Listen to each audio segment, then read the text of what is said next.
나는 전능하신 아버지 하나님, 천지의 창조주를 믿습니다. 나는 그의 유일하신 아들, 우리 주 예수 그리스도를 믿습니다. 그는 성령으로 잉태되어 동정녀 마리아에게서 나시고 본디오 빌라도에게 고난을 받아 십자가에 못 박혀 죽으시고 장사된 지 사흘 만에 죽은 자 가운데서 다시 살아나셨으며 하늘에 오르시어 전능하신 아버지 하나님 우편에 앉아 계시다가 거기로부터 살아있는 자와 죽은 자를 심판하러 오십니다. 나는 성령을 믿으며 거룩한 공교회와 성도의 교제와 죄를 용서받는 것과 몸의 부활과 영생을 믿습니다. 아멘.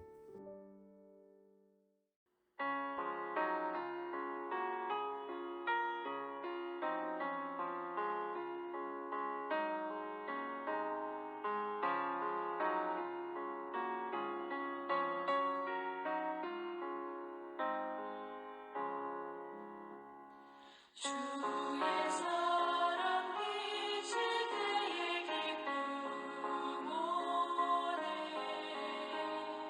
근심 걱정 물러가고 기쁨 오네 기도하게 하시며 힘이 없는 물리쳐 주의 사랑 빛이 내 기쁨 오네 그 큰 사랑 내 맘속에 충만하게 빛을 때에 찬송하네 그 큰 사랑 내 맘속에 화평함과 기쁨 주네 그 큰 사랑 주의 사랑 비칠 때에 이 세상은 아름답고 활기차게 다 변하네 화평 중에 내 영혼 영광스런 새 생명 다시 찾게 되었네 그 큰 사랑 그 큰 사랑 내 맘속에 충만하게 빛을 때에 찬송하네 그 큰 사랑 내 맘속에 화평함과 기쁨 주네 그 큰 사랑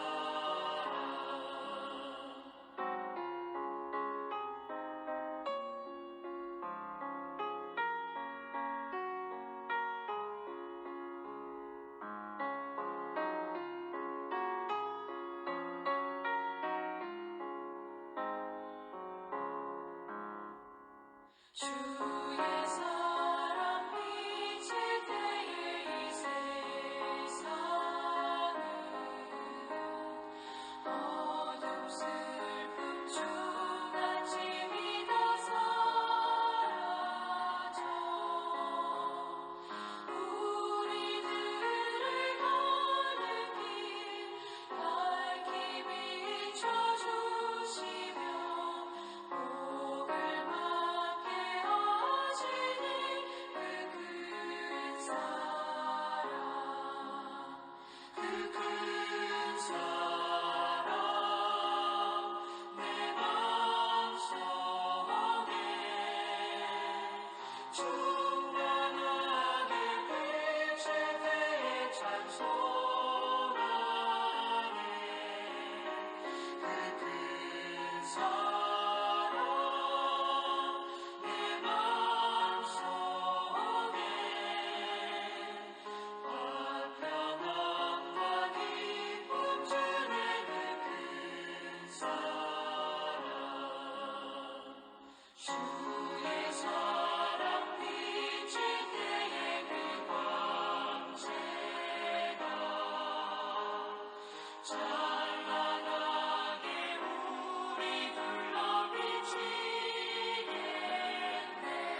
오늘 하나님께서 우리에게 주신 말씀은 열왕기상 17장 17절에서 24절입니다. 이 일 후에 그 집 주인 되는 여인의 아들이 병들어 증세가 심히 위중하다가 숨이 끊어진지라. 여인이 엘리야에게 이르되 하나님의 사람이여, 당신이 나와 더불어 무슨 상관이 있기로 내 죄를 생각나게 하고 또 내 아들을 죽게 하려고 내게 오셨나이까. 엘리야가 그에게 그의 아들을 달라 하여 그를 그 여인의 품에서 받아 안고 자기가 거처하는 다락에 올라가서 자기 침상에 누이고 여호와께 부르짖어 이르되 내 하나님 여호와여, 주께서 또 내가 우거하는 집 과부에게 재앙을 내리사 그 아들이 죽게 하셨나이까 하고 그 아이 위에 몸을 3번 펴서 엎드리고 여호와께 부르짖어 이르되 내 하나님 여호와여, 원하건대 이 아이의 혼으로 그의 몸에 돌아오게 하옵소서 하니 여호와께서 엘리야의 소리를 들으시고 그 아이의 혼이 몸으로 돌아오고 살아난지라. 엘리야가 그 아이를 안고 다락에서 방으로 내려가서 그의 어머니에게 주며 이르되 보라, 내 아들이 살아났느니라. 여인이 엘리야에게 이르되 내가 이제야 당신은 하나님의 사람이시오, 당신의 입에 있는 여호와의 말씀이 진실한 줄 아노라 하니라. 아멘. 가장 복된 길이라는 제목으로 오늘 말씀 나누겠습니다. 오랜 가뭄으로 인해서 먹을 것을 구하지 못해 죽을 위기에 처했던 사르밧 과부는 엘리야를 공개함을 통해 마르지 않는 기름병과 가루를 얻게 되었습니다. 이 모든 것이 사르밧 과부의 순종으로 이룬 축복이었습니다. 그 일이 있은 후에 사르밧 과부의 아들이 위중한 병에 걸렸습니다. 사르밧 과부에게 아들은 하나뿐인 소중한 존재였습니다. 그러나 결국 사르밧 과부의 아들이 죽고 말았습니다. 사르밧 과부는 엘리야에게 한탄을 합니다. 그러면서도 아들의 죽음을 통해서 자신의 죄가 생각났음을 고백합니다. 과거 엘리야를 처음 만났던 때에 절박한 상황 속에서도 살아계신 하나님을 믿었고 엘리야에게 자신의 모든 소유를 털어 공개했던 과부의 신앙답게 절박한 비통함 속에서도 자신의 허물을 먼저 돌이켜보는 믿음을 보여준 것입니다. 엘리야는 사르밧 과부의 고백을 듣고 그녀의 아들을 안고 다락으로 올라갑니다. 그리고 그곳에서 하나님께 부르짖어 기도하였습니다. 하나님께서는 엘리야의 소리를 들으시고 그 아이의 혼을 돌려보내셨고 아이는 살아나게 되었습니다. 아들의 죽음이라는 사건 앞에 절망하고 좌절하고 하나님을 원망하기보다는 자신의 삶을 돌아본 사르밧 과부를 하나님께서 긍휼히 여기신 것입니다. 우리는 이와 비슷한 사건을 겪게 되면 어떠한 반응을 보일 수 있을까요?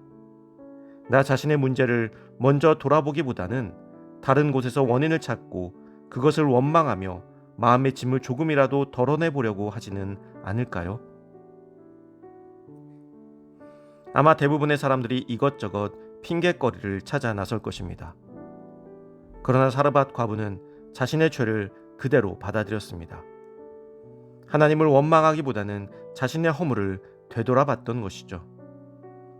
그녀는 하나님께서 엘리야를 통해 주신 약속, 곧 죽을 수밖에 없었던 모자를 살리셨고 일용할 양식으로 채워주셨던 하나님의 섭리와 복주심이 여전히 자신의 삶 속의 유효함을 굳게 믿고 있었습니다.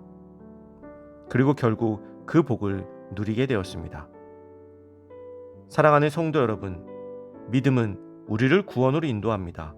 가장 복된 길, 가장 선한 길로 인도합니다. 그리고 그 믿음 앞에 때론 시련이 우리를 찾아오곤 합니다. 그때 그 시련을 믿음으로 이겨내시기를 축복합니다. 하나님 앞에서 상실보다는 믿음의 자세로 나아갈 때 가장 선한 길로 인도하시는 하나님의 축복을 누림을 기억하고 그 놀라운 축복을 다 누리며 살아가는 저와 여러분들이 되시기를 간절히 소망합니다.